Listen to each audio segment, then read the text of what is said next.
Assalamualaikum warahmatullahi wabarakatuh. Perkenalkan, kami dari kelompok 5 mata kuliah profesi kependidikan dari kelas C Prodi Pendidikan Matematika.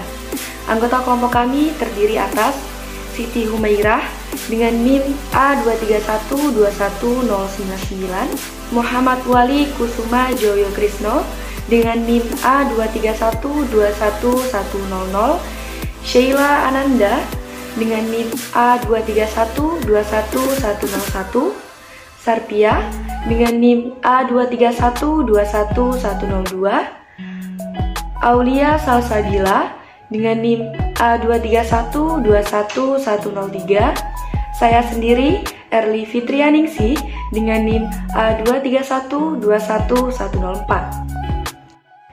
Perkenankan kami untuk memaparkan materi kami yang berjudul Bimbingan Konseling dalam Sistem Pendidikan. Baiklah, di sini saya akan menjelaskan tentang pengertian bimbingan konseling dan pengertian bimbingan konseling. Yang pertama yaitu pengertian bimbingan. Secara etimologi, bimbingan merupakan terjemahan dari kata bahasa Inggris, yakni guidance. Secara harfiah, istilah guidance dari akar kata guide yang berarti mengarahkan, memandu, mengelola, dan menyetir, yang mempunyai arti menunjukkan, membimbing, menuntun, ataupun membantu. Sesuai dengan istilahnya, maka secara umum, bimbingan dapat diartikan sebagai suatu bantuan atau tuntutan. Jadi, bimbingan ialah proses pemberian bantuan kepada seseorang untuk mengerti masalah dan dunianya. Yang kedua yaitu pengertian konseling. Secara etimologi, istilah konseling berasal dari bahasa Latin yaitu consilium yang berarti dengan atau bersama, yang dirangkai dengan menerima atau memahami. Sedangkan dalam bahasa Anglo-Saxon, istilah konseling berasal dari selan yang berarti menyerahkan atau menyampaikan. Jadi, konseling merupakan satu perkalian timbal balik antar individu dalam memecahkan masalah kehidupannya untuk mencapai kesejahteraan hidupnya secara optimal. Yang ketiga yaitu pengertian bimbingan konseling, yaitu suatu bantuan yang diberikan oleh konselor kepada konseling agar konseling dapat menyelesaikan masalah yang dihadapinya dan juga mampu mengembangkan potensi yang dimilikinya seoptimal mungkin secara mandiri. Di sini saya akan menjelaskan mengenai fungsi bimbingan konseling di sekolah. Nah, fungsi bimbingan konseling di sekolah memiliki 5 fungsi, di mana fungsi yang pertama yaitu fungsi preventif. Nah, fungsi preventif ini juga disebut sebagai fungsi pencegahan, di mana fungsi pencegahan di sini merupakan fungsi pencegahan terhadap timbulnya masalah dalam fungsi bagi para siswa agar terhindar dari berbagai masalah yang dapat menghambat perkembangannya. Yang kedua yaitu fungsi penyaluran. Fungsi penyaluran di sini berperan agar para siswa yang dibimbing dapat berkembang secara optimal. Nah, siswa perlu dibantu untuk mendapatkan kesempatan penyaluran pribadinya. Yang ketiga yaitu fungsi penyesuaian. Fungsi penyesuaian dalam pelayanan bimbingan adalah untuk membantu tercapainya penyesuaian antara pribadi siswa dan sekolah. Yang keempat yaitu fungsi perbaikan. Fungsi perbaikan memberikan bantuan bimbingan bagi para siswa agar berusaha untuk menghadapi masalah yang dihadapi siswa tersebut. Yang kelima yaitu fungsi pengembangan. Fungsi ini merupakan layanan bimbingan untuk membantu para siswa dalam mengembangkan pribadinya secara terarah dan mantap. Bentuk-bentuk bimbingan konseling di sekolah. Ada 7 jenis layanan bimbingan konseling di sekolah. Yang pertama yaitu layanan orientasi. Layanan orientasi ditunjukkan kepada siswa baru atau siswa pindahan untuk memahami situasi sekolah dan lingkungannya. Orientasi dapat mencakup pengenalan terhadap program sekolah, kurikulum, pola pembelajaran, dan evaluasi yang berlaku di sekolah, fasilitas dan cara penggunaannya, serta hal-hal lain yang diperkirakan perlu dipahami oleh siswa baru. Layanan ini dapat dilakukan secara individu atau kelompok dan sebaiknya diprogramkan pada setiap awal tahun ajaran baru. Yang kedua yaitu layanan informasi. Layanan informasi dimaksudkan untuk membantu siswa mendapatkan informasi yang diperlukan. Ada informasi yang diperlukan oleh banyak siswa sehingga layanan dilakukan secara kelompok. Misalnya tentang kesehatan, perkembangan remaja, serta perguruan tinggi. Tetapi juga ada yang hanya diperlukan oleh siswa tertentu sehingga layanan diberikan secara individu. Yang ketiga yaitu layanan pembelajaran. Ditunjukkan untuk membantu siswa untuk mengembangkan sikap dan kebiasaan belajar yang baik.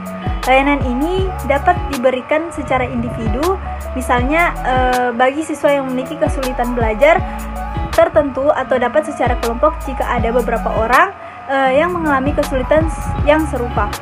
4. Layanan penempatan dan penyaluran. Ditujukan untuk membantu siswa dalam memperoleh kegiatan ekstrakurikuler yang sesuai, serta merencanakan pilihan jurusan di perguruan tinggi dan lapangan kerja yang sesuai dengan minat dan bakat serta kepribadian siswa. 5. Layanan konseling perorangan. Ditujukan untuk pemecahan masalah pribadi, tetapi mengena pada beberapa orang siswa, misalnya untuk siswa yang kesulitan membayar uang sekolah. 6. Layanan bimbingan kelompok. Ditujukan untuk pemecahan masalah umum, bukan masalah pribadi, misalnya ketertiban, ujian, dan sebagainya. Karena masalah bersifat umum, maka bimbingan dilakukan secara kelompok siswa yang mengalami masalah tersebut. Baiklah, di sini saya akan menjelaskan kedudukan bimbingan konseling di sekolah. Kedudukan bimbingan konseling di sekolah. Sekitar 45 tahun yang lalu, bimbingan dan konseling atau saat itu bimbingan dan penyuluhan dinyatakan sebagai bagian integral dalam sistem pendidikan formal di sekolah. Tepatnya, sejak diberlakukan kurikulum sekolah menengah pertama atau SMP dan sekolah menengah atas atau SMA tahun 1975. Bimbingan dan konseling merupakan bagian yang terintegratif dalam sistem pendidikan formal di sekolah, yang memiliki tugas pokok dan fungsi atau tupoksi untuk memfasilitasi kebutuhan peserta didik melalui pelayanan bimbingan dan konseling. Dalam mewujudkan kemandirian peserta didik, Hartono tahun 2016 mengelaborasi ciri-ciri kemandirian individu dari hasil-hasil penelitian, yaitu yang pertama yaitu percaya diri. Percaya tanpa ada keraguan bahwa dirinya memiliki kemampuan untuk melakukan suatu perbuatan. Dilihat dari aspek perkembangan, percaya diri adalah suatu keyakinan individu bahwa dirinya akan mampu melaksanakan tugas-tugas perkembangan yang harus dilakukannya. Kedua, bertanggung jawab. Merupakan sikap moralitas yang baik yang harus ditanamkan kepada siswa sejak awal.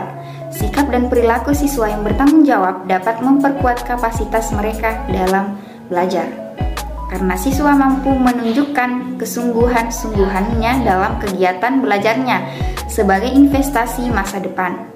Ketiga, mengarahkan dan mengembangkan diri. Mengarahkan dan mengembangkan diri merupakan suatu kemampuan individu untuk mempertimbangkan secara cerdas atas pilihan alternatif suatu kegiatan yang perlu dilakukan dalam upaya meningkatkan aktual abilitas atau aktual ability atau kemampuan nyata dalam bentuk kinerja atau prestasi pada suatu bidang tertentu. Yang keempat yaitu tekun inisiatif dan kreatif. Tekun inisiatif dan kreatif merupakan aspek penting yang saling berkaitan. Menurut Kamus Besar Bahasa Indonesia, tekun artinya perilaku rajin dan bersungguh-sungguh. Secara substansif, istilah tekun menunjuk pada perbuatan yang tahan lelah dan dilakukan secara konsisten, yang didorong oleh motif yang kuat. Inisiatif adalah perilaku yang bersifat inisiasi yang diwujudkan dalam bentuk kaya ide dan gagasan yang baru. Sedangkan kreatif adalah perbuatan yang menghasilkan produk-produk baru yang bersifat unik atau memiliki kekhasan yang berbeda dengan produk lain yang sudah ada. Yang kelima yaitu ingin mengerjakan sesuatu tanpa orang lain. Dengan didorong oleh sikap yang kuat, siswa yang mandiri mampu menunjukkan usaha atau perbuatan dalam intensitas yang kuat untuk menghasilkan produk-produk yang berprestasi. Sikap dan perilaku mandiri sangat penting dalam aktivitas belajar siswa di sekolah.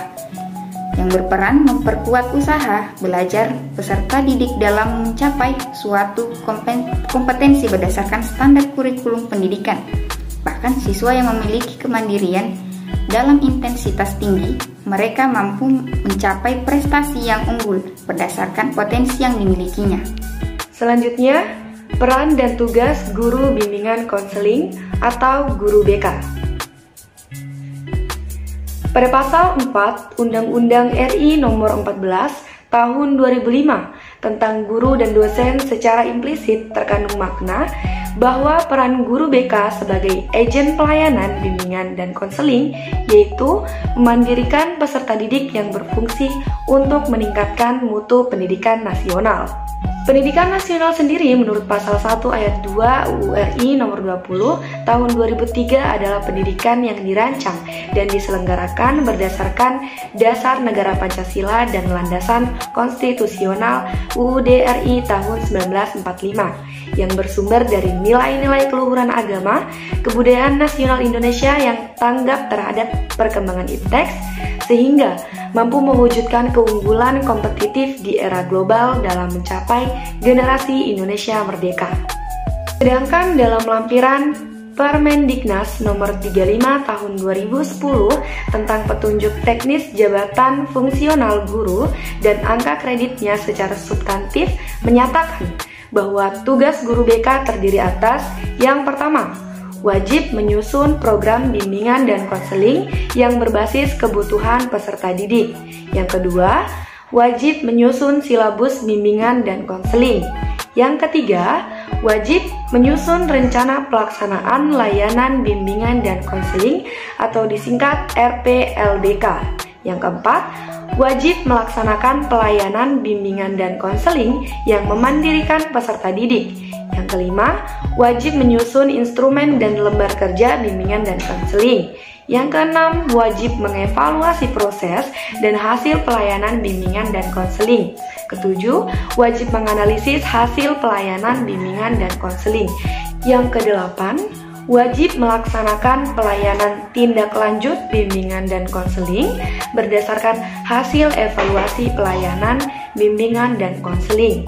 Yang keenam, berhak menjadi pengawas asesmen, proses dan hasil belajar tingkat satuan pendidikan dan tingkat nasional. Yang ke-10, berhak membimbing program induksi kepada guru pemula atau junior, kecuali bagi guru dengan jabatan fungsional guru pertama. Yang ke-11, berhak membimbing siswa dalam kegiatan ekstrakurikuler. Yang ke-12, wajib melaksanakan kegiatan pengembangan diri dalam bentuk peningkatan profesionalitas secara berkelanjutan. Yang terakhir, wajib melaksanakan publikasi karya ilmiah dan atau karya inovatif, kecuali bagi guru dengan jabatan fungsional guru pertama golongan 3A. Demikianlah pemaparan materi dari kelompok kami. Dapat disimpulkan bahwa peran guru BK dalam pendidikan sangatlah penting karena dengan adanya bimbingan dari guru BK, peserta didik dapat lebih mandiri dalam menyelesaikan masalahnya, bertanggung jawab, serta dapat berkembang secara optimal. Kami dari kelompok 5 pamit undur diri dan sampai jumpa di lain waktu. Kami akhiri. Wassalamualaikum warahmatullahi wabarakatuh.